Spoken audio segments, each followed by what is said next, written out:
Hello everyone, it's Paul Driscoll here, aka The Drisk. Now today I want to talk about a little known SNES puzzler called Pieces, or Jigsaw Party as it's known in Japan. Released on the 22nd of July 1994 by Atlas in America and Hori Electric in Japan. And it was made by Japanese developer Prism Kakaku, who are better known today as Nippon Ichi Software.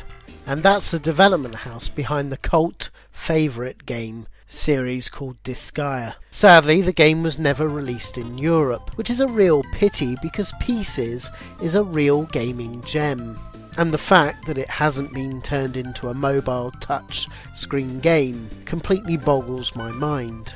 In the game's main mode, which is the single player versus, you must complete 3 jigsaws as quickly as possible before your opponent does. You see, you only have a choice of 3 pieces at a time, and you must place those pieces correctly. This is made more tougher with a power-up bar that rises with each correctly laid piece.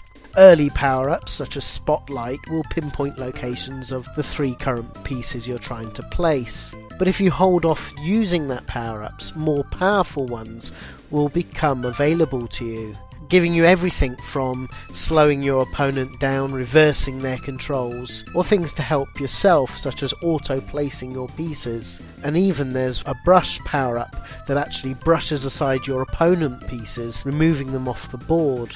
Now on paper the game doesn't sound that good, but in the crazy capable hands of these Japanese developers, it really has become one of my favourite games. The gameplay is just so frantic and fun, whilst deciding when to use the power-ups adds much needed tactics and a little bit of depth to the proceedings. I should also make a special note to the music in the game by Nobuyuki Hara. Now he's done some of my favourite tunes as well on the Game Boy, such as the Gremlins 2 music and Batman on the Game Boy and NES music as well. Here again he does a brilliant catchy tune as well that perfectly captures the fun and urgency of the game.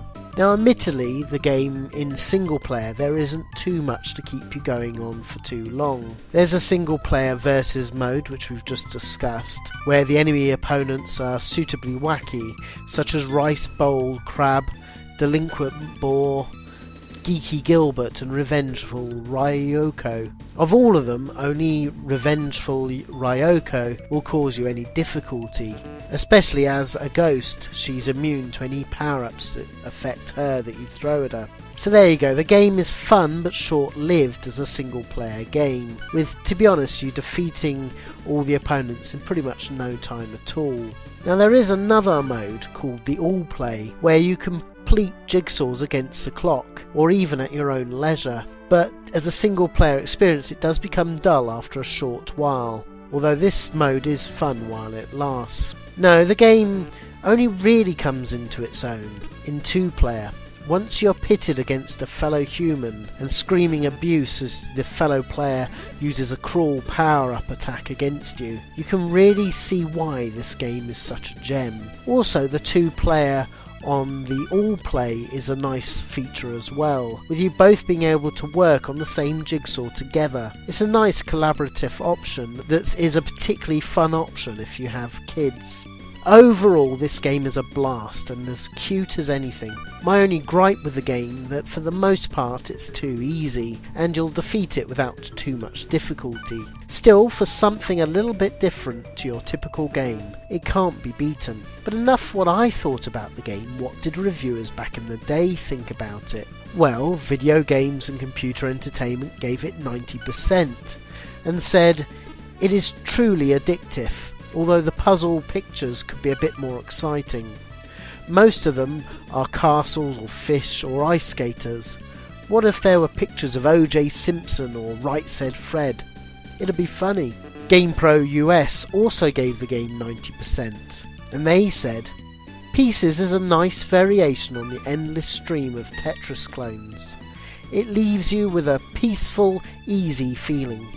Electronic Gaming Monthly gave it 82%, and they said, another excellent puzzle game.